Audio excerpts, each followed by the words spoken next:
ನಾನು ಸ್ಟಾರ್ಟಿಂಗ್ ಅಲ್ಲಿ ಕಾರ್ ಓಡಿಸ್ಬೇಕಾದ್ರೆ ಸಿಕ್ಕಾಪಟ್ಟೆ ಲತ್ತೆ ಆಗ್ತಿತ್ತು. ಅಂದ್ರೆ ನಂದು ಅದು ಎಷ್ಟು 5 years ಬ್ಯಾಕೆ ಕಾರ್ ಕಲ್ತಿದ್ದು. ಬಟ್ ನಾನು ಡ್ರೈವಿಂಗ್ ಅಷ್ಟೊಂದು ಪರ್ಫೆಕ್ಟ್ ಆಗಿ ಕಲ್ತಿದ್ದೆ ನಾನು ಹೊಸ ಕಾರ್ ತಗೊಂಡ್ಮೇಲೆ. ಯಾಕಂದ್ರೆ ಪ್ರೀವಿಯಸ್ಲಿ ಇದು KSRTC ಇಂದ ನಾನು ಹೋಗಿದ್ದು ಕಾರ್ ಡ್ರೈವಿಂಗ್ಗೆ, ಒಂದು ಕೌಶಲ್ಯ ಬಾಲಮನ ಸ್ಕಿಲ್ಲಲ್ಲಿ. ಬಟ್ ಅವಾಗ ನಮಗೆ 1 hour ಅಷ್ಟೇ ಡ್ರೈವಿಂಗ್ ಕೊಡ್ತಿದ್ದು, ಅದಾದ್ಮೇಲೆ ಕೊಡ್ತಿರ್ಲಿಲ್ಲ.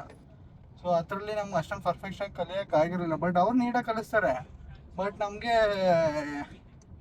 ನಮ್ಮದೇ ಓನ್ ಆದ ಕಾರಲ್ಲಿ ಕಲಿತಾಗಲೇ ಒಂದೊಂದು ಇನ್ಸಿಡೆಂಟ್ನ ನಾವು ಫೇಸ್ ಮಾಡಿದಾಗ್ಲೇ ಪರ್ಫೆಕ್ಟಾಗಿ ಕಲಿಯೋಕ್ಕಾಗೋದು ಕಾರಣ ಅನ್ನೋದು ನನ್ನ ಅನುಭವ. ನಾನು ಹೊಸ ಕಾರ್ ತಗೋಬೇಕಾದ್ರೆ ನನಗೆ ಅನಿಸಿತ್ತು ಸೆಕೆಂಡ್ಸ್ ತಗೊಂಡ್ರೆ ಬೆಟ್ರು, ಆ ಥರ ಕಲ್ತ್ಕೊಂಡು ಆಮೇಲೆ ಹೊಸ ತಗೊಂಡ್ರೆ ಬೆಟ್ರು ಅಂತ. ಬಟ್ ನನಗೇನೋ ಸೆಕೆಂಡ್ಸ್ ತಗೋಬೇಕು ಅಂತ ಅನ್ನಿಸ್ಲಿಲ್ಲ ಆ ಟೈಮಲ್ಲಿ, ಅದಕ್ಕೆ ಶೋರೂಮ್ದೇ ತಗೊಂಡೆ. ಸೊ ಇವಾಗ ನಾನು ಸ್ಟಾರ್ಟಿಂಗಲ್ಲಿ ತಗೊಂಡಾಗ ಒಂದು 2-3 ಟೈಮ್ಸು ಈ ಕ್ಲಚ್ ಬಿಡ್ಬೇಕಾದ್ರೆ, ಗೇರ್ ಹಾಕ್ಬೇಕಾದ್ರೆ ಸಿಕ್ಕಾಪಟ್ಟೆ ಲತ್ತೆ ಹೊಡೆದೆ. ಅದಾದಮೇಲೆ ಲಾಂಗ್ ಟ್ರಿಪ್ಸ್ ಎಲ್ಲ ಹೊಡೆದು ಇವಾಗ ಪರ್ಫೆಕ್ಟಾಗಿ ಓಡಿಸ್ತಿದ್ದೀನಿ. ಇವಾಗಲೂ 100% ಅಂತ ಏನಿಲ್ಲ, ಒಂದು 80% ಪರ್ಫೆಕ್ಟಾಗಿ ಓಡಿಸ್ತೀನಿ, ಏನು ತೊಂದರೆ ಇಲ್ಲ. ಅದೇ ಏನು ಹೇಳೋದು ಅಂದರೆ, ಈಗ ನಮ್ಮ ಫ್ರೆಂಡು ಮದುವೆ ಎಲ್ಲ ಆಯಿತು. ನಮ್ಮ ಬ್ಯಾಚಲ್ಲಿ ಅವನದೇ ಫಸ್ಟ್ನೇ ಮದುವೆ ಅಂತ ನಾನು ಅನ್ಕೊಂಡಿದ್ದೀನಿ. ಬಟ್ ಯಾರ್ಯಾರ್ದು ಆ ಮದುವೆಗಳು ಈಗ ಆಲ್ರೆಡಿ ಆಗೋಗೈತೆ ಅಂತ ನನಗೂ ಗೊತ್ತಿಲ್ಲ. ಯಾಕಂದರೆ ಫಸ್ಟ್ ಟೈಮ್ ಇವನು ಒಬ್ಬನೇ ಮದುವೆಗೆ ಇನ್ವೈಟ್ ಮಾಡಿದ್ದು. ಅದು ಬಿಟ್ಟರೆ ಬೇರೆ ನಮ್ಮ ಫ್ರೆಂಡ್ಸ್ ಎಲ್ಲ ಗೃಹಪ್ರವೇಶಕ್ಕೆ ಅದಕ್ಕಿದೆ ಕರೆದಿದ್ದಾರೆ.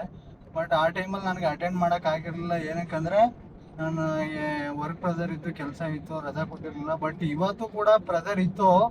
ಬಟ್ ಏನು ಮನೆಗಳು ಮತ್ತೆ ಮಾಡ್ಬೋದು, ಗೃಹಪ್ರವೇಶ ಮತ್ತೆ ಮಾಡ್ಬೋದು, ಮದುವೆ ಮತ್ತೆ ಆಗೋಕ್ಕಾಗಲ್ಲ. ಅದಕ್ಕೋಸ್ಕರ ಅವ್ನು ಇನ್ವೈಟ್ ಮಾಡಿದ್ದಾನೆ ಅಂತ ಬೆಂಗಳೂರಲ್ಲಿ ರಜಾ ಹಾಕ್ಬಿಟ್ರು ಡ್ಯೂಟಿಗೆ. ನಿನ್ನೆ ಎಸ್ಟರ್ಡೇ ನೈಟೇ ಬಂದೆ ಊರಿಗೆ. ಆ್ಯಂಡ್ ಇವಾಗ 9:30-10 ಗಂಟೆಗೆ ಅವ್ನ ಮದುವೆ ಇತ್ತು, ಬಂದೆ ಕಂಪ್ಲೀಟ್ ಮಾಡಿದ್ದೀನಿ. ಇವಾಗ ಮತ್ತೆ ಮನೆಗೆ ಹೋಗಿ ಬೇಡ್ರ ಕಣ್ಣಪ್ಪ ಅದು ಹಿಸ್ಟ್ರಿ ಬಗ್ಗೆ ಒಂದು ವೀಡಿಯೋ ಮಾಡೋಣ ಅಂದ್ಕೊಂಡಿದ್ದೀನಿ. ಆಲ್ರೆಡಿ ನಿನ್ನೆ ವೀಡಿಯೋಸ್ ಎಲ್ಲ ಮಾಡಾಗಿದೆ, ಅದಕ್ಕೆ ವಾಯ್ಸ್ ಓವರ್ ನರೇಷನ್ ಕೊಟ್ಟು ಎಡಿಟಿಂಗ್ ಮಾಡಬೇಕು. ಸೊ ಅದನ್ನು ಇವಾಗ ಹೋಗಿ ಕಂಪ್ಲೀಟ್ ಮಾಡಿದ್ರೆ ನನಗೆ ರೇಟ್ ಸಿಗುತ್ತೆ. ಇವತ್ತು ಸ್ವಲ್ಪ ಬ್ಯಾಂಕಲ್ಲಿ ಸ್ವಲ್ಪ ಕೆಲಸ ಇದೆ, ನೋಡೋಣ. ಅದು ಆದರೆ ಇವತ್ತೇ ಹೋಗಿ ಮುಗಿಸ್ಕೊಬಿಡ್ತೀನಿ. ಅದನ್ನು ಬಿಟ್ಟರೆ ಈ ಮದುವೆ ವೀಡಿಯೋ ಒಂದು ಎಡಿಟ್ ಮಾಡಬೇಕು, ನೋಡೋಣ ಹೆಂಗೆ ಮಾಡೋಣ ಅಂದರೆ. ಯಾಕೆಂದರೆ ಕ್ಯಾಪ್ಚರ್ ಆಗಿ ಕಂಪ್ಲೀಟಾಗಿ ಮಾಡಿಲ್ಲ. ನನ್ನ ವೀಡಿಯೋದಲ್ಲೂ ಹುಡುಗಿನ ಮಾತಾಡ್ಸೋಕ್ಕಾಗಲಿಲ್ಲ. ಯಾಕಂದರೆ ನಾನು ಹೋಗಿದ್ದೆ ನಾನು ಅಂದ್ಕೊಂಡಿದ್ದೆ ನಮ್ಮ ಕ್ಲಾಸ್ಮೇಟ್ಸ್ ಎಲ್ಲ ಬಂದಿರ್ತಾರೆ, ಚೆನ್ನಾಗಿ ಚಿಲ್ ಮಾಡೋಣ, ಎಲ್ಲರ ಜೊತೆಗೆ ಎಂಜಾಯ್ ಮಾಡೋಣ, ಅವ್ರದ್ದು ವೀಡಿಯೋ ಮಾಡಿ ಹಾಕೋಣ ಅಂತ ನಾನು ಒಂದು ಹೋಪಲ್ಲಿ ಕಾರ್ ಹತ್ಕೊಂಡು ಬಂದೆ. ಇಲ್ಲಿ ನೋಡಿದ್ರೆ ನಾನು ಒಬ್ಬನ ಬಿಟ್ಟರೆ ಯಾರು ನಮ್ಮ ಐಟಿ ಫ್ರೆಂಡ್ಸೇ ಬಂದಿಲ್ಲ. ಅವ್ನು ಬಿಟ್ಟು ಎಲ್ರಿಗೂ ಇನ್ವೈಟ್ ಮಾಡಿದ್ದಂತೆ, ಬಟ್ ಯಾರೂ ಬಂದಿಲ್ಲ. ಪರವಾಗಿಲ್ಲ, ನಾನೊಬ್ಬ ಬಂದೆ, ಅವ್ನು ಖುಷಿ ಆಯಿತು, ಅಷ್ಟೇ ಸಾಕು. ಆ್ಯಂಡ್ ಲಿಟ್ರಲಿ ಕಂಪ್ಲೀಟ್ ಇವತ್ತೊಂದು ಡೇ ಕಂಪ್ಲೀಟ್ ಆಗಿದೆ ಮದುವೆಯಿಂದ. ಈಗ ಮನೆಗೆ ಹೋಗಿ ಇನ್ನೊಂದ್ಸತಿ ಊಟ ಮಾಡ್ಕೊಂಡು ಪೀಸಾಗಿ ಎಡಿಟಿಂಗ್ ಮಾಡೋಕೆ ಕೂತ್ಕೋಬೇಕು. ಸಿಕ್ಕಾಬಿಡ ಬಿಸಿಲಿದೆ ಔಟ್ ಸೈಡು. ಕಾರಲ್ಲಿ AC ಹಾಕೊಂಡು ಓಡಿಸ್ತಾ ಇದ್ದೀನಿ. ವಿತೌಟ್ AC ಅಂತೂ ಕಾರ್ ಓಡ್ಸೋಕ್ಕೆ ಆಗಲ್ಲಪ್ಪ ನಮಗಂತೂ. ಅದನ್ನ ಹೆಂಗೆ ಗೊತ್ತಾ ನೋಡು, ಓವರ್ಟೇಕ್ ಮಾಡೋಕ್ಕೆ ಅಣ್ಣ. ಓಕೆ ಗೈಸ್, ಸಿಗೋಣ ಮುಂದಿನ ವೀಡಿಯೋದಲ್ಲಿ. ವೀಡಿಯೋ ಇಷ್ಟ ಆಗಿ ಲೈಕ್ ಮಾಡಿ, ಶೇರ್ ಮಾಡಿ, ಸಬ್ಸ್ಕ್ರೈಬ್ ಮಾಡಿ. ಆ್ಯಂಡ್ ನಿಮ್ಮ ಫ್ರೆಂಡ್ಸ್ಗೂ ಶೇರ್ ಮಾಡಿರಿ. ಬೇರೆಯವರೆಲ್ಲ ಬೆಳೀತಾರೆ, ನಾವು ಬೆಳಿಬಾರ್ದ? ಇದು ಬಿಡೋದು ಸೆಕೆಂಡ್ರಿ. ಬಟ್ ನನಗೆ ಏನಂದರೆ ದುಡ್ಡು ಮಾಡಬೇಕು ಯೂಟ್ಯೂಬಿಂದ, ಇನ್ಸ್ಟಾಗ್ರಾಮಿಂದ ಅನ್ನೋದು ಸೆಕೆಂಡ್ರಿ ಪಾರ್ಟು. ಮೊದಲೇ ಆ ಥರ ಮೈಂಡ್ ಸೆಟ್ ಇತ್ತು, ಅದಕ್ಕೆ ಆ ಥರ ವೀಡಿಯೋಸ್ ಮಾಡ್ತಿದ್ದೆ. ಬಟ್ ಇವಾಗ ಆ ಥರ ಎಲ್ಲ ಇಲ್ಲ. ಯಾಕೆ ಅಂತ ಹೇಳಿದ್ರೆ ಜೆನ್ಯೂನ್ಲಿ ಹೇಳ್ತೀನಿ, ನನಗೆ ಲಾಸ್ಟ್ ವೀಕು ನೈಟ್ ಮಿಡ್ನೈಟಲ್ಲಿ 1 ಗಂಟೆ 2 ಗಂಟೆ ಆ ಟೈಮಲ್ಲಿ ಇನ್ಸ್ಟಾಗ್ರಾಮ್ದು, ಫೇಸ್ಬುಕ್ದು, ಯೂಟ್ಯೂಬ್ದು ನಾನು ಪ್ರೀವಿಯಸ್ ಮಾಡಿರೋ ವೀಡಿಯೋಸ್ನ ನೋಡ್ತಿದ್ದೆ. ಆವಾಗ ನನಗನ್ನಿಸ್ತು ನಾನು ಏನಕ್ಕೆ ಮತ್ತೆ ಮಾಡಬಾರ್ದು ಅಂತ. ಬಟ್ ಮತ್ತೆ ಮಾಡಬೇಕು ಅಂದರೆ ಏನಕ್ಕೆ ಮಾಡಬೇಕು ಅನ್ನೋದು ಕ್ವಶನ್ನು ಅಲ್ವಾ? ಸೊ ಅದಕ್ಕೆ ನಾನು ಅನ್ಕೊಂಡೆ, ಅಟ್ಲೀಸ್ಟು ಇದರಲ್ಲಿ ಸಬ್ಸ್ಕ್ರೈಬರ್ಸ್ ಇಲ್ಲ ಅಂದರೂ ಪರವಾಗಿಲ್ಲ, ವ್ಯೂಸ್ ಇಲ್ಲ ಅಂದರೂ ಪರವಾಗಿಲ್ಲ, ಲೈಕ್ಸ್ ಇಲ್ಲ ಅಂದರೂ ಪರವಾಗಿಲ್ಲ, ಕಮೆಂಟ್ ಇಲ್ಲ ಅಂದರೂ ಪರವಾಗಿಲ್ಲ, ಇದರಿಂದ ಏನು ಯೂಸ್ ಇಲ್ಲ ಅಂದರೂ ಪರವಾಗಿಲ್ಲ. ಬಟ್ ಮುಂದೊಂದು ದಿನಕ್ಕೆ ನನಗೆ ಈ ಥರ ಒಂದು ಫ್ರೀ ಟೈಮಲ್ಲಿ ಕುಂತ್ಕೊಂಡು ನನ್ನ ವೀಡಿಯೋಸ್ ನಾನೇ ನೋಡಿದಾಗ ನನಗೆ ತುಂಬ ಏನೋ ಒಂಥರ ಖುಷಿ ಕೊಡುತ್ತೆ. ಈ ಥರ ಎಲ್ಲ ಮಾಡಿದ್ವಿ ಆ ಟೈಮಲ್ಲಿ ಅನ್ನೋ ಒಂದು ನೆನಪು ಉಳ್ಕೊಳ್ಳುತ್ತೆ. ಏನೋ ಒಂಥರ ನಮಗೆ ಏನೋ ಒಂಥರ ಫೀಲ್, ನಾವು ಈ ಥರ ಎಲ್ಲ ಮಾಡಿದ್ವಿ ಆ ಟೈಮಲ್ಲಿ ಅಂತ ಮುಂದಕ್ಕೆ ತೋರಿಸ್ಕೋಬೋದು. ಆ್ಯಂಡ್ ನಮಗೆ ನಾವೇ ಖುಷಿ ಪಡ್ಬೋದಲ್ವ ನೋಡ್ಕೊಂಡು. ಅದೊಂದು ಇದಕ್ಕೋಸ್ಕರ ಅಷ್ಟೇ ಮಾಡ್ತಾ ಇರೋದು. ಬಟ್ ಸಕ್ಸಸ್ ಆದರೂ ಒಳ್ಳೆಯದೇ, ಆಗಲಿಲ್ಲ ಅಂದರೆ ಏನು ಪರವಾಗಿಲ್ಲ, ಬೇಜಾರಿಲ್ಲ.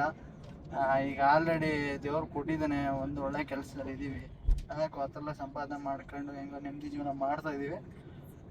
ನೋಡೋಣ ಮುಂದೆ ಜೀವನ ಹೆಂಗ್ ಕರ್ಕೋಗುತ್ತೋ ಎಲ್ರು ಯಾರು ಗೊತ್ತೋ ಅಲ್ವಾ. ಯಾರ ಲೈಫ್ ನಾವು ಪ್ರಿಡಿಕ್ಟ್ ಆಗಲ್ಲ. ಈಗ ನನ್ಗಿಂತ ಒಬ್ಬ ರೇಸಲ್ಲಿ ಮುಂದೆ ಇದ್ದಾನೆ ಅಂದ್ರೆ ನಾವು ಅವನ್ಗಿಂತ ಬೀಟ್ ಮಾಡ್ಬೇಕು ಲೈಫಲ್ಲಿ, ಇಲ್ಲ ಅಂತಲ್ಲ, ಕಾಂಪಿಟೇಟಿವ್ ಜೀವನ ಇದು. ಬಟ್ ಏನಂದ್ರೆ ಅವನಿಗೂ ಒಳ್ಳೇದನ್ನೇ ಬಯಸ್ಬೇಕು, ನಮಗೂ ಒಳ್ಳೇದಾಗುವಂಗೆ ನಾವು ನಡ್ಕೋಬೇಕು. ಇನ್ನೊಬ್ಬನ ಕೆಟ್ಟದ್ ಮಾಡೋದ್ರಿಂದ ನಮ್ಗೇನು ಪ್ರಯೋಜನ ಇಲ್ಲ. ಇನ್ನೊಬ್ಬ ಬೆಳಿತಾವನೆ ಅಂದ್ರೆ ಅದಕ್ಕೆ ನಾವು ಪ್ರೋತ್ಸಾಹ ಕೊಡ್ಬೇಕು ಹೊರತು ತುಳಿಕೆ, ಇಲ್ಲಾಂದ್ರೆ ಅವ್ನು ಡಿಮೋಟಿವೇಟ್ ಮಾಡಕ್ಕಂತ ಯಾವತ್ತೂ ಮಾತಾಡ್ಬಾರ್ದು.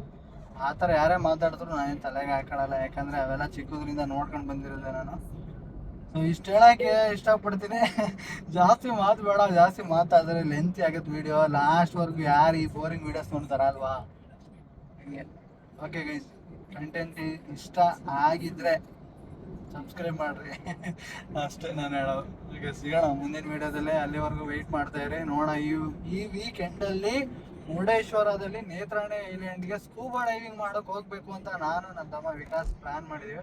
ನಾನು ನನ್ನ ಫ್ರೆಂಡ್ಸ್ಗೆಲ್ಲ ಕರೆದೆ, ಇನ್ವೈಟ್ ಮಾಡಿದೆ. ಬಟ್ ಯಾರೂ ಬರೋಕ್ಕೆ ರೆಡಿ ಇಲ್ಲ, ಯಾಕಂದರೆ ಅವ್ರವ್ರ ಪರ್ಸ್ನಲ್ ಕೆಲಸಗಳಿರ್ತವೆ.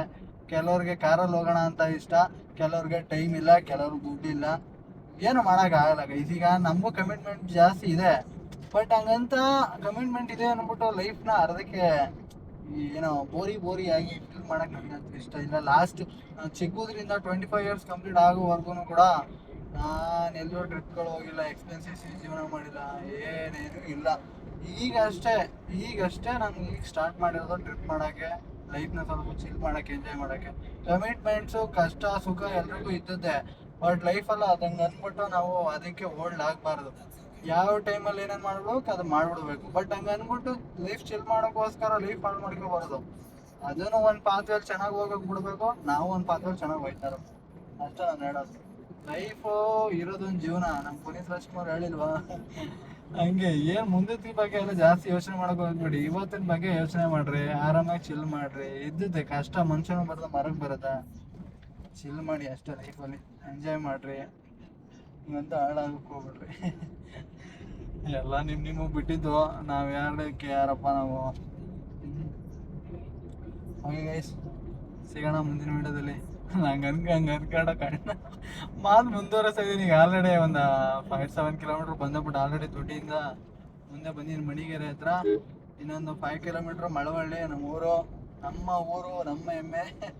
ಹಂಗೆ ಈ ಮನೆಗೆ ಹೋದ ತಕ್ಷಣ ಸ್ವಲ್ಪ ಫ್ರೆಶ್ ಅಪ್ ಆಗ್ಬಿಟ್ಟು ಸ್ವಲ್ಪ ಲೈಟಾಗಿ ಊಟ ಮಾಡ್ಕೊಂಡು ಎಡಿಟಿಂಗ್ ಸ್ಟಾರ್ಟ್ ಮಾಡೋಣ. ಸಿಗೋಣ, bye, see you, take care, love you all. Subscribe ಮಾಡ್ಕೊಳ್ರಿ, ಬಟನ್